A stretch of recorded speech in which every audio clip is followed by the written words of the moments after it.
Here we go. Alrighty. You guys okay? Y'all with me? Alrighty. So write this down. Are you a trustworthy, dependable, reliable leader? A leader is not an aspiration. If you guys know who Dr. Henry Cloud is, he does a lot of stuff with Pastor Chad Beach, and he said this. He was like, a leader is not an aspiration. It's who you are. And I love the way that he kind of shared that, because it's like I'm not just striving to be a leader. Like it's in who I am. Like I'm not trying to lead. It's like that's who I am. That's in my nature. Like you make when you are a leader and you're walking in that, like it's who you are. You make the human system, like you make people come alive. Like that is a leader. Like, and there's so many facets of a leader. I'm just giving you some examples here, but you make people come alive. You pull them up. You raise their standards. You shift their perspective. You cast vision greater than their situation. But it's tough to do those things. And we talked about this last week, so I'm not going to go into it too much on today's call. But it's hard to do those things if you're not leading yourself in those things first. You got to make yourself come alive. You've got to pull yourself up. Like the leader has to do those things. And I talked about this the other day, but like you have to claim it. You have to declare it. Like I'm the leader. I'm submitted to Mike Sotero. Like I work with him and Christopher Derrick and all that stuff. But I also know the other side of it as I am the leader and I have to step up. I've got to pull my bootstraps up. I've got to raise my standards for myself. I've got to make that shift. I've got to create my own momentum, right? I've got to cast that vision greater than my situation. I got to make myself come alive, and then it's going to flow so naturally. Like it's not even like I'm trying. They said on the call last night, he was like, or something that I listened to the other day, he was like, I'm not an author. I don't write books. The work that I've been doing for the past decade or so wrote the book. And I love, and hear me when I said that, because I reference it here because I'm not trying to do something. It's I'm already doing stuff, and that's what's the buildup. Like that's what's giving me the evidence. That's what's giving me the the proof, right? That I can go out and lead other people. I'm already doing it. I'm already being it. I'm already that person. I'm already stepping into that.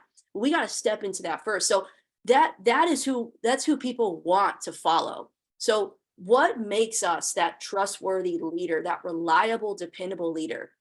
And I believe it's going to come down to one, who we are, our character and our heart and our attitude, right? That's the driving force. It's not, I'm gonna keep saying this on every call. It's not what I do, it's not what I get, it's not what I have, but it's who I am in every season, through every obstacle, every good time, bad time, ugly time, you name it. It's who I am, it's how I respond, and it's how I show up. Your character is formed and your trust is built through those every step. It's not this big thing. It's in the little subtle everyday things. And I was just reading in my Bible in Exodus chapter 7 verse 7, I think. Something like that. I don't remember. But I read it this morning, and it talks about how God, I actually wrote it down. Otherwise I'm going to say it wrong. It talks about how God was leading Moses, and he said God took 80 years to prepare Moses to stand before Pharaoh and lead the Israelites out of Egypt. And he was talking about how, like, this wasn't just the beginning of Moses' career. This was the fulfillment of years of preparation for that.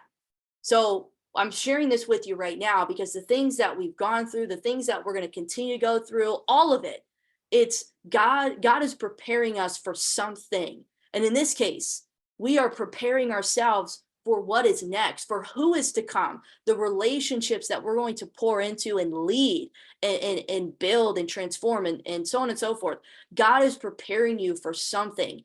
And that waiting time, right? The waiting time, the day to day when we're not seeing active results, active outcomes, people getting started, trading results, whatever.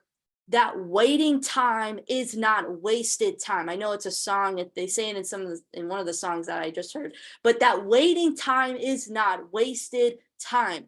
The waiting time, we've got to take time to prepare ourselves. And how do we prepare ourselves? It's not by looking at our results, it's by looking at my heart. It's by looking at who I am, my character. It's all the intangibles. It's not in what I get or what I have or what I'm doing. It's how I'm showing up. It's how I'm choosing to respond when things don't go my way. That's what this is about. So I love what Craig wrote. Craig Goschel, I think that's his name. He says, if the leader gets better, everybody gets better. Write that down. If the leader gets better, everybody gets better. Who gets better because you got better, because you're getting better? Who gets better because you show up? Who gets better because you follow through? Who gets better when you keep your commitments? And I keep this at my forefront because I know that I have, and this isn't like, I'm gonna just say it like this. I know that people follow me. I know that people watch me, my family, my sisters, the team. And I look at myself like I'm the leader in the sense of you got to show up. You can't just not show up today because of your feelings.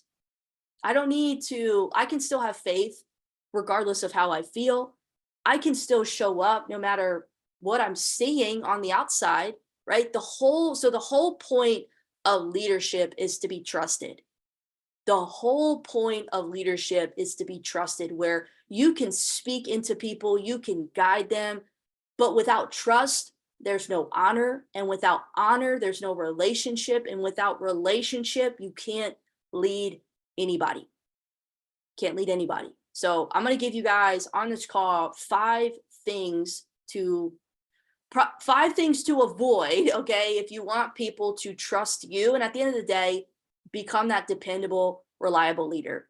At the end of the day, leaders are either gaining trust or you're losing it. You're either gaining trust or losing it. And every day is your opportunity it's like a little deposit of trust, a little deposit of safety, right? That you're adding not only to yourself and your character, but you're exuding out for others to see. And I also look at this, the flip side is everything that I do, that's a big it's a big ask, right? Everything that I do to give glory back to God. That's a lot. That's big.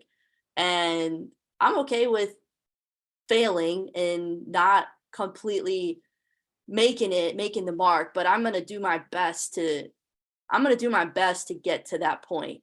And then there's never an arrival. I know that. We know that. But that's like at the end of the day, like that's where my mindset is at. Like this is so much bigger than just what I think it is. Like am I giving glory to God right now? Like that's how my mindset is like starting to shift. So if we're not, I just want to say this, if we're not honest and real with ourselves, then we cannot and will not be honest and real with others. And that's really the last night on my call that I did.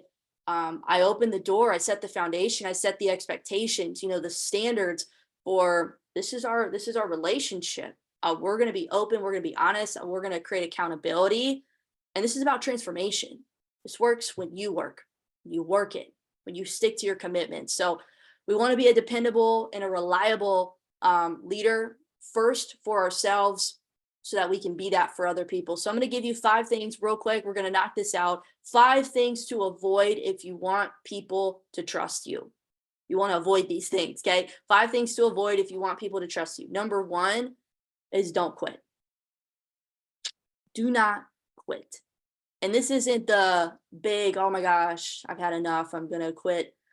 I'm leaving. Like, obviously, probably shouldn't do that. But that's not actually what I'm really talking about. I'm talking about the little stuff. Okay. And I want you to write this down. Your biggest influential leaders, okay, people in your life that maybe you look up to, whether you know them or you don't, your biggest leaders, it's kind of a reassuring statement, but your biggest leaders are all getting punched in the face right now. Your biggest leaders are all getting punched in the mouth right now, meaning we are all going through problems. I know sometimes, and I can get in my head too, like, man, this and this and this is happening, blah, blah, blah, blah, blah. Woe is me. And I got to snap myself out of that real quick, right? That victim mentality. This is kind of like a really, I don't have the right word. I'm just going to say reassuring statement, because you're going through something, but just know so are your biggest influential people that you look up to. Okay. We're all going through problems.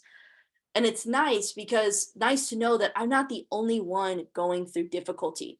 And the thing about difficulty and the thing about hardships are we respect and trust those that have gone through some stuff, right?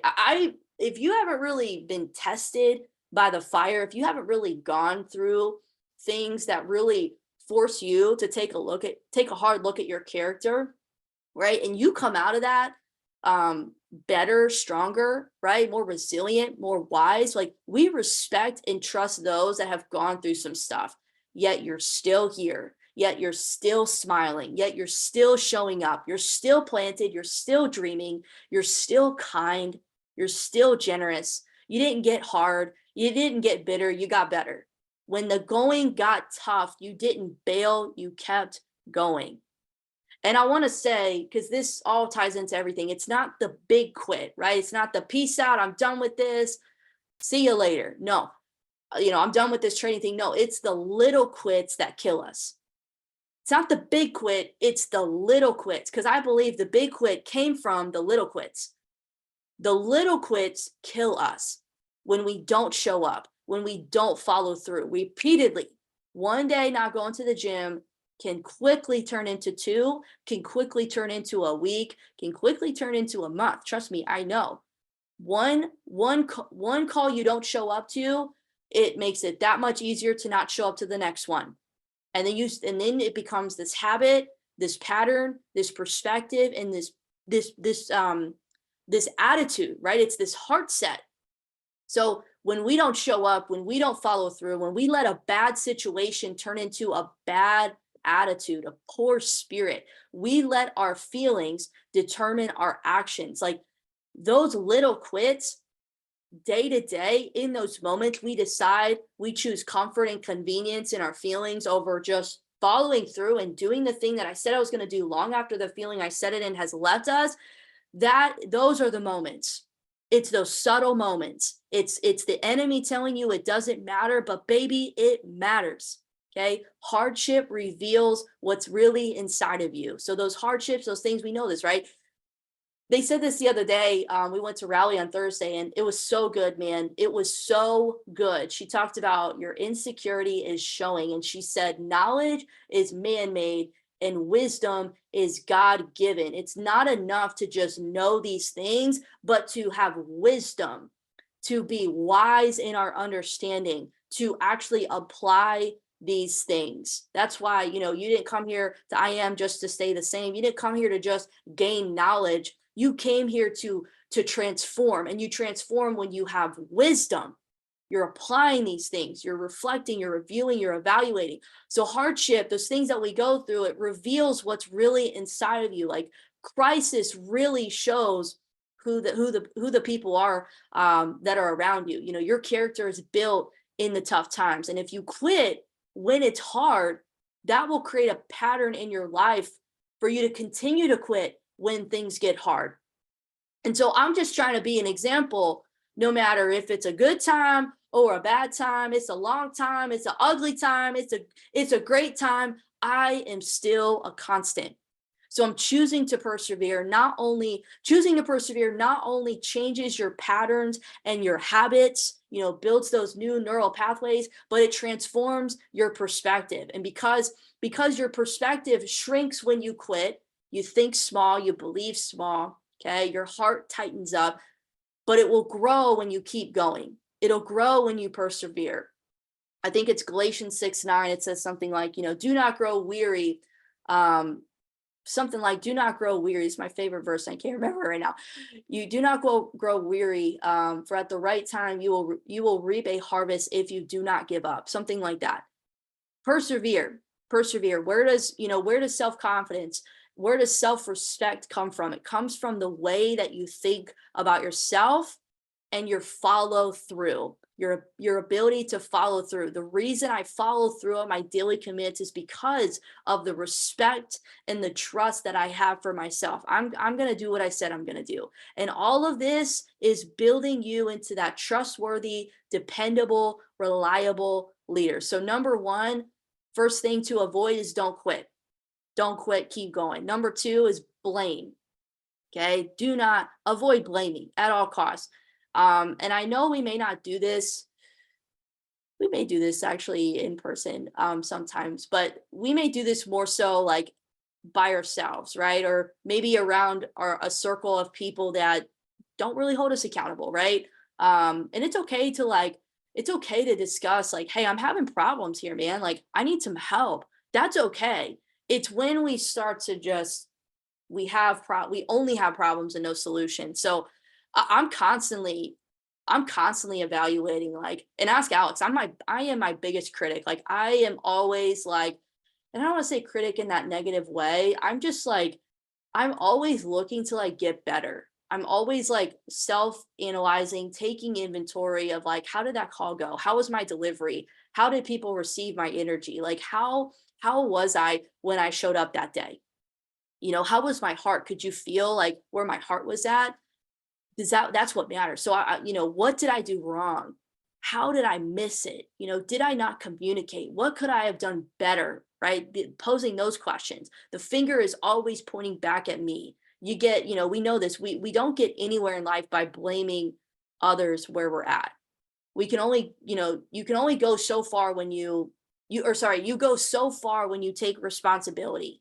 You go so far when you take ownership for your decisions. I could have been more prepared. I could have planned better. I could have communicated, more clearly. All of our problems that we're dealing with in our life, I'm the common denominator. You're the common denominator. Leadership at the end of the day at the core is taking responsibility. It's personal accountability. It's taking ownership.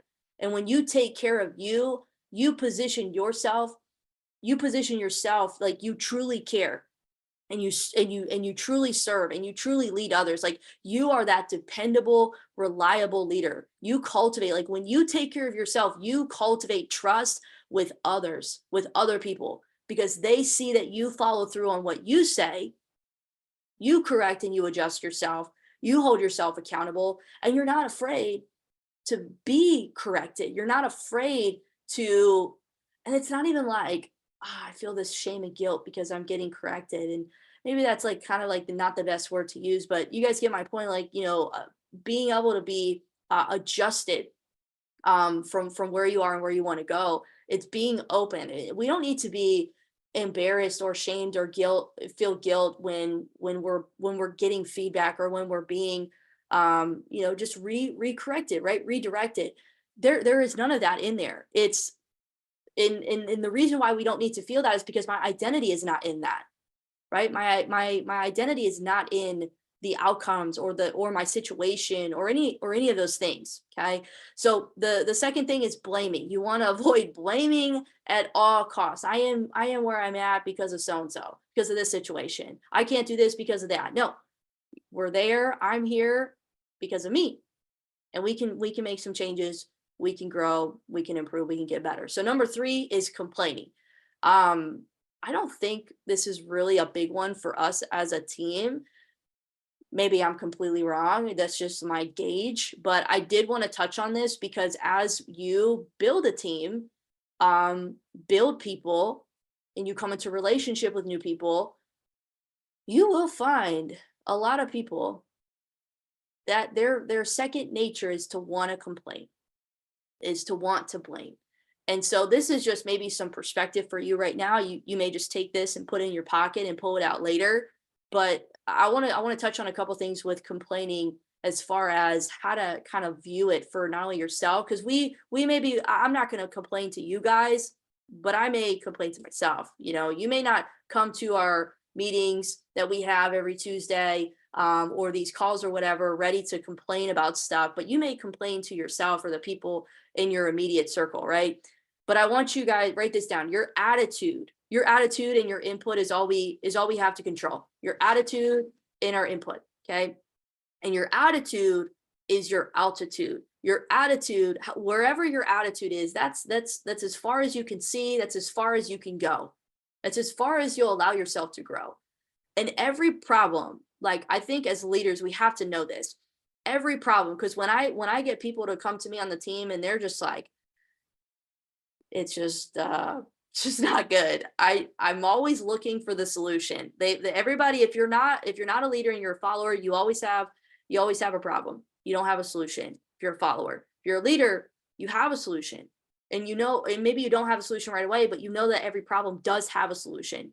Okay? So if you as an individual, if you're known for problem solving, right? If you're known as a problem solver, you'll always have an audience, because nobody wants to listen to people that complain. That it's annoying. People want to follow people that have solutions. So when people come around you, because of your focus, because of your heart, because of your attitude, because of that excellent spirit, when people come around you, they will feel safe. Trust equals safe. I feel safe. The individual I got started last night, there was a sense of safety. You don't just purchase something for $200, $250 if you don't feel safe, right? If you don't trust that person, if you don't trust what you're getting yourself into, there's a sense of trust there. And so take inventory of the fact that, hey, do I have trust with this person yet? Am I creating an environment here with the relationships that I have, with the conversations that I'm having with people, where there's a sense of safety and trust? That's why I shared with you guys in the chat the other day that resource thing.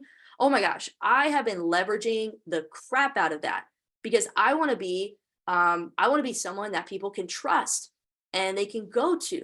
And I've been sending out some resources. I'll send you guys some screenshots in the chat, so we won't go over on this call. But we want to create that safety, that trust. So all people do, instead of complaining, right? Let's reverse it.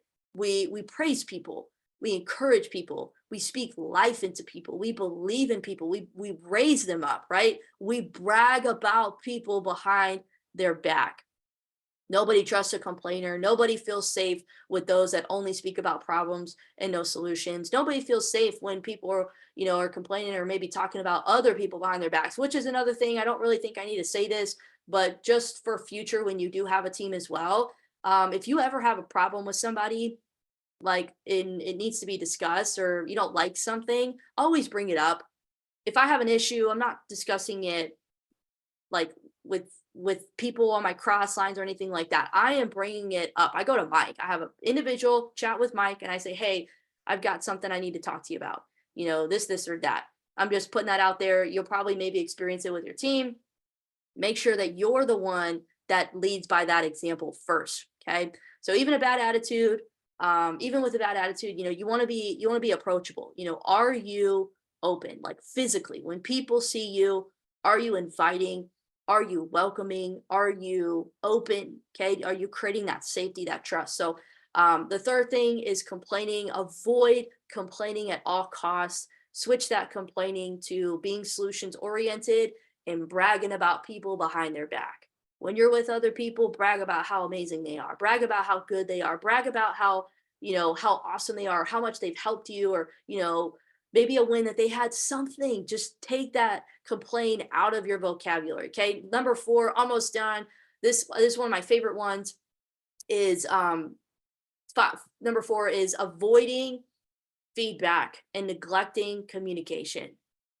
Okay. Feedback and neglecting communication. This one's tough. This one's good. This one's tough, because I see it. I've seen it a lot with myself in the past, but I definitely, you see this on the team, and you see this with people that you will have a team with. Okay. Write this down. Feedback is a gift. We just need to reframe this word feedback. We just need to reframe the things that we see so that we see them differently. Feedback is a gift if you're willing to receive it, if you're willing to ask for it. And communication is the currency of trust. Feedback is a gift. Communication is the currency of trust. Communicate with your leaders. Communicate with your team. Communicate with your people. Do your follow-ups, right? have those conversations, have tough conversations, challenging and addressing, conflict, not avoiding it. And I'll tell you guys, like, I'm not out here opening cans of worms just for this, just because, just to do that. Like, when I have a conversation, it's one, I would like it to be in person, or if I can't, I'll do it over the phone or something like that. I want to see you, but don't be afraid to have those conversations. And it's not an attack, and it's not this thing again to make anybody feel shamed or guilty or embarrassed. It's just I'm not here to have confrontation. Let's reframe it. I'm here to just clarify what's been said, what's been done. And this is stuff that you can take, put in your pocket for future, use it when you need it. I'm not here to create confrontation, because that's sometimes how we think about it when we want to have those tough conversations. I'm not trying to create confrontation. I just want to clarify. And it's not just a one-sided thing where I say something or the other person just says something, that's it. It's a conversation. It's a clarifying conversation of what was maybe said or what was done. And this is all relationship stuff. This is all things that are going to help you become that trustworthy, dependable, reliable leader. Because I don't want, the team, or you guys to have your team where they look at you like, man, they just talk at me all the time, or, I can't have this conversation. It's okay. Like, we can have these conversations. We just maybe need to reframe it to see it differently. So how we speak with each other on and off the team, like, that matters. What culture are we cultivating? That the culture is the heartbeat of, the team. It's created through our values. It's created through our patterns and our standards. Trust is built when you can ask for feedback, when you can ask for direction. Because if I don't ask for the feedback, I'm just going to produce the toxicity that's always been there, or whatever it is, the negative habits, the negative heart, whatever. We've all got blind spots. I cannot see what I can't see. I don't know what I don't know. Feedback is a gift. It's not a sign of weakness or to feel that shame or guilt. It's a gift. It's a good thing. Okay. Culture is not what we say. It's who we are. We can talk all day long. That's why that Transformation Tuesday, that vision I had, is like, that's actually something that we can do. We can start to implement. And it's about reinforcing the right behaviors, the right mindset, the right heart set. It's who we are, who we continue to show up. So write this down, last part, and then we'll move on to the last one. I'm not leading a business. I don't lead a business. I don't run a business. I lead people. I lead people. I know we say it a lot, I'm building this business, but like, at the end of the day, what you're really doing is you're building people. You're building people. Okay. All right. Last one. We're going to wrap up this call. Number 5 is consistently inconsistent. This is probably my favorite one. It's probably the most important one that I think. Consistently inconsistent. Okay. Avoid this at all costs. Consistently inconsistent. The way we build trust is you're the same every day. And I'm not saying you haven't grown. I'm saying your character, right? I'm just going back to the same stuff we've already talked about. Just saying it in a different way. You have the same character. You're not wishy-washy. I'm consistent with my words, my values, because to lose trust with people and yourself is to get in a funk and to be wishy-washy. It's to say one thing and do another. I'm going to be on this call, but you're not. I'm going to be at this meeting, but you're not. I'm going to do that, but you're here nor there. Okay. Show me somebody with a lifestyle of devotion. They are devoted. It's just so ringing true. You can't deny it. It's the compound of consistency that builds your character. You just keep building trust. You're the same person as far as your character. You will grow, but your character, your attitude, your heart are consistent. You're consistent. You're the same person. Keep being sweet. Keep being generous. Keep being kind and compassionate. Keep being present. Keep communicating. Keep being seen. Keep showing love. Keep putting yourself out there. Keep doing the hard things, even when you don't feel like it. I love the call that we had the other week. Leaders create their own momentum. I got up again today at 5 a.m., another Saturday. Why?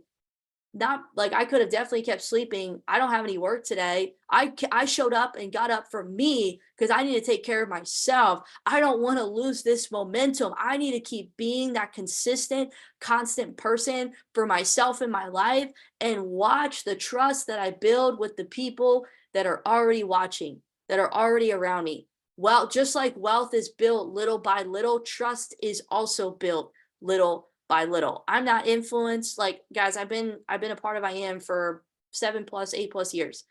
I'm not I'm not influenced by the noise or the hype or what this person or this team or whatever is doing. Like, I got my eye on where I'm going. I'm okay. I'm saying this because I'm not here for the hype or the noise or to be led astray by the distractions or the struggles of life. Or if I'm dealing with something right now and I see somebody else winning, like, call me in 10 years. Call me in 10 years. Can you stay excited? I know you're excited in the season right now, but can you stay excited when the markets go back, when the markets go back down, when we're not in a bull market, when business isn't doing so good, when your trades aren't hitting, can you stay excited? Can you stay enthusiastic? I think Curtis Cobain is the one that's always said, the key to success is keeping that enthusiasm from one struggle to the next, from one thing to the next. I am consistent with who I am, consistently submitted, consistently grounded, focused, disciplined. Can you do those things consistently? I believe it was First Timothy chapter 5, some verse in there. It says, "Do not be hasty in the laying on of hands." And what he's saying in that is, it's don't promote too early. Don't be so quick to promote other people. And I want to position people, but you don't necessarily need to promote people right away until they show you who they are, till they show you that they are trustworthy and dependable and reliable, they're consistent, they communicate, they show up. Make sure you have a reason to trust that person. Are you that person that can be trusted, that is reliable, that is dependable? How do I trust people? It's consistency through thick and thin. It's consistency through thick and thin. Do not be inconsistent with your words. Do not be inconsistent with your character, with your integrity, with your values, with your actions, with your heart. How long will you do what you do or be who you've got to be? Persevere through every challenge. So, guys, that is the call. 5 things to avoid for people if you want people to trust you. And honestly, for you to be that trustworthy, dependable leader, do not quit. Don't blame. Don't complain. Okay. Don't avoid feedback or neglecting communication. Last but not least, being consistently inconsistent. Be be consistent, be a constant. So I hope that this call gave you perspective. I know we ran pretty much to the full hour. I appreciate your time and your attention and your energy and your engagement, your enthusiasm. These, what you guys, I mean, what you come here, like, what you put into this is always what we'll get out. And I just want to continue to thank you guys. My heart is overflowing with gratitude for y'all and just being here and being present and entrusting me to lead you in some way, shape, or form, to guide you, and just be a part of this group. So reach out. Let me stop this guy. I got one more thing I want to share with you guys.